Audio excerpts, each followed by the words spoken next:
So today I am doing a school project which I will be videoing you and asking you some questions pertaining to the COVID pandemic. So first I would like to ask you to state your name and your age. My name is Torian Bedford and I am 10 years old. Okay, and what school do you attend and what grade? I attend the Macaulay Primary School and I am in grade 5. Okay, use one word to describe COVID. I use the word disastrous to describe COVID. Disastrous, okay. Tell me, what have you observed in your community since the COVID pandemic? I observe people self-isolating themselves from others in my community since COVID. Okay, so you're saying that people don't normally talk on a normal basis as they used to. Yes. Alright, so what are some challenges you experienced since the COVID pandemic? Not being able to see my friends, not being able to see some family members, and when going out, I have to wear a mask. Okay, and how do you cope with school knowing it's online and not face to face? I cope with school very well online, but still I want school to be open. Okay, thanks. Alright, this section of the video is my reflection.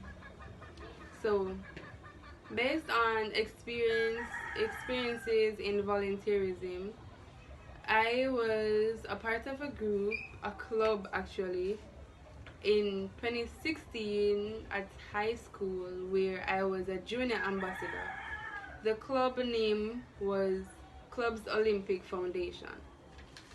Now in this foundation, every second Sunday of every month, we would normally have a feeding program where we would cook a large sum of food and feed the elderly and for those who are in need, or for those who stop by actually, who may need something to eat, or not only something to eat, but we also had stations where we do manicures, pedicures, or even their hairs.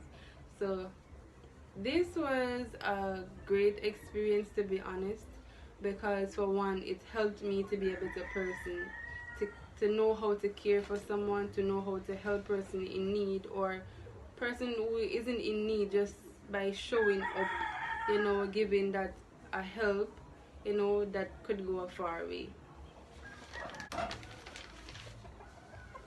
As for assisting students who are in difficulties post-COVID, I would say we as a community can come together to help children who are having difficulties with studies, if it is even by sharing internet connections, because knowing that the pandemic stops us from having face-to-face classes, now we have to, realize that not all students are able to go on online classes because of the internet connection or maybe even devices. As we know, the children are our future. We must help them to achieve their goals also. There are some students who are unable to access online classes, as I said before, because if it's not the internet connection, it's the devices. You have many students, you have many children who have to be using their parents' phone, and sometimes their parents have to go on the road to do work or to do whatever, and this may have a negative impact on both the student and also the teacher, because whenever that student may attend class at a particular time, then the teacher would have to go back on to a particular lesson just to help that child, because of that child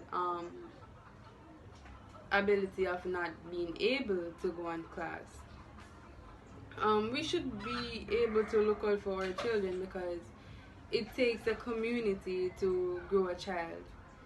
So if we know, or saying for instance that there are persons here who may work from home, or could have free times and, or experience with children, or even want to help persons or help students with their classes, they could even reach out, to facilitate them in any difficulties they may have in a lesson per se, because not all students grasp the lesson that was being taught earlier in the class and may have a different feel of it when someone else may explain it, or talk to them about it, or whatever it may be.